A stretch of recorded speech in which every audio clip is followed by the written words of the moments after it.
नमस्कार, स्वागत है आपका वीके न्यूज में। पीएफआई अब एक खूंखार ऑर्गेनाइजेशन में तब्दील हो चुका है।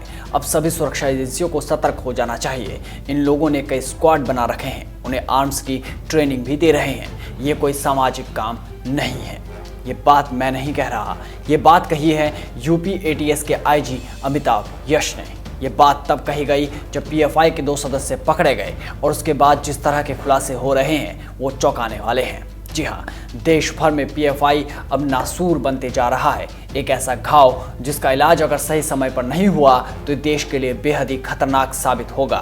कट्टरपंथ का जहर फैलाने वाले का आरोपी पीएफआई इस्लामिक शिक्षा की आड़ में क्या करता है, उसकी कहानी यूपी पुलिस से जानिए और समझिए, क्योंकि अब इसकी स्क्रिप्ट भी सामने आ चुकी है। जी हाँ, देश भर को घाव देने की तैयारी करने वाले और देश की आबो हवा में बारूद की गंध फैलाने वाले गिरफ्तार पीएफआई के दोनों कमांडरों से एसटीएफ की पूछताछ में सनसनीखेज खुलासा हुआ है कि आतंक फैलाने की साजिश साल भर पहले रची गई थी। इसमें भीड़ पर बड़े पैमाने पर हमले की योजना थी। इसे सीएए और एनआरसी के हिंसक आंदोलन को असफल होने के बाद अंजाम देने की तैयारी थी। लेकिन पीएफआई के कई नेताओं की गिरफ्तारी वो कोविड-19 के कारण लॉकडाउन के चलते साजिश टाल दी गई थी।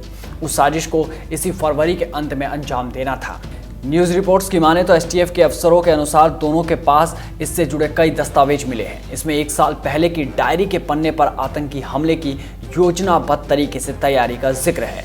पीएफआई के कमांडर अंसद बदरुद्दीन और फिरोज खान ने एसटीएफ की पूछताछ में कबूल किया है कि साल भर पहले ही भीड़ पर हमले की योजना थी, मगर संगठन के लोगों की गिरफ्तारी और कोरोना के कारण लोगों के बाहर निकलने पर रोक लगा दी गई तो इसे टालना पड़ा। इन दोनों के पास से डायरी के कुछ पन्ने मिले हैं और इन पन्नों में जो बातें लिखी है वो बताती है कि कैसे, कब और क्या क्या होना था। इन पन्नों का खुलासा एसटीएफ ने किया है। बता दें, दोनों के पास से डायरी का जो पन्ना मिला है वो जनवरी 2020 का है। इसमें कुछ अंग्रेजी व कुछ मलयालम भाषा में कोड वर्ड लिखा है। अंग्रेजी के कोड वर्ड को एसटीएफ व एटीएस ने डिकोड कर लिया है। मलयालम में लिखे कोड के लिए संबंधित भाषा के विशेषज्ञों से संपर्क किया गया। दोनों के पास से एक पेन ड्राइव भी मिला है जिसमें मलयालम में कई कोड वर्ड लिखे हैं। सिर्फ इतना ही नहीं, बड़े धमाके के लिए और देश को जख्म देने के लिए इन्होंने पूरी तैयारी भी कर रखी थी। एसटीएफ के मुताबिक दोनों के पास मिला एक विस्फोटक एक बार में 30 मीटर के दायरे में बने हाई राइज बिल्डिंग को जमींदोज कर सकता है। इसका संचालन रिमोट और टाइमर दोनों से किया जा सकता है। बता दें, विस्फोटक जेल व इलेक्ट्रॉनिक डिवाइस से तैयार किया गया है। एसटीएफ को विस्फोटक सामग्री तो मिल गई है, लेकिन रिमोट डिवाइस अभी नहीं मिला है। दोनों ने कबूल किया है कि उन्होंने विस्फोटक बनाना बांग्लादेश में सीखा है। एसटीएफ के अधिकारी के मुताबिक पीएफआई कमांडरों ने कबूल किया है कि वे हिंदू संगठनों का खुला विरोध करने वाले दूसरे संप्रदाय के लोगों को सुरक्षा भी प्रदान करते हैं।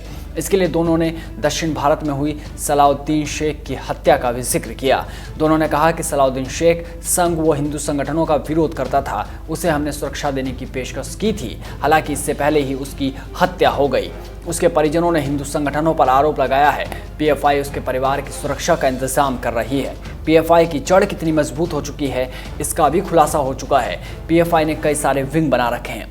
संगठन को निचले स्तर पर मजबूत करने के लिए छात्रों को जोड़ने के लिए स्टूडेंट फेडरेशन बना रखा है, जो स्कूल और कॉलेजों में कार्य करते हैं। संगठन के लोग छात्रों से मिलकर उनका ब्रेन वॉश करते हैं, इसके बाद उनको संगठन से जोड़ते हैं। ये तो छात्रों की बात थी। इसी तरह एक मजबूत लीगल सेल भी बना रखा है जो पूरे देश में सक्रिय है। हर प्रदेश में बड़ी मजबूत वकीलों की टीम तैयार की है जो संगठन से जुड़े लोगों को पुलिस द्वारा पकड़ने पर तत्काल कानूनी सहारा लेना शुरू कर देता है। ये दोनों संगठन एक इशारे पर सक्रिय हो जाते हैं। पीएफआई के हर शहर में नेटवर्क है। वहाँ के बड़े नेताओं व समाज सेवियों की सूची बना रखी थी। एसटीएफ को मिले दस्तावेजों में करीब 400 नाम भी शामिल हैं जो देश के कई शहरों से जुड़े थे। ऐसे लोगों पर नजर रखने के लिए संगठन के सदस्यों को निर्देश दिया गया था और बड़े नेताओं व समाज सेवियों के सोशल मीडिया प्लेटफॉर्म पर निगरानी रखनी थी ताकि उनके हर कदम के बारे में जानकारी हासिल हो सके। उनको साफ निर्देश था कि ऐसे लोगों को फॉलो नहीं करना है। उनसे जुड़े लोगों के नेटवर्क पर नजर रखने से पूरी जानकारी मिल जाएगी। यहाँ तक अपना सोशल साइट बनाने के दौरान फोटो या सेल्फी की डीपी लगाने की ही साफ मनाही थी। दोनों ने सोशल मीडिया पर सक्रिय अपने संगठन के कई लोगों के नाम भी कबूले हैं। अब इतने खुलासे हुए हैं और ना जाने अभी और क्या क्या खुलासे होने बाकी हैं। बता दें कि देश भर में पीएफआई को बैन करने की मांग चल रही है। सिमी के बाद पीएफआई एक ऐसा संगठन बन चुका है जिसके बैन करने की मांग तेज हो चुकी है। कारण यही कि देश भर में हाल फिलहाल में जितने भी दंगे हुए, पीएफआई का हाथ सब में लाल ही मिला, फिर चाहे वो दिल्ली दंगा हो या फिर बेंगलुरु दंगा। इस रिपोर्ट में बस इतना ही।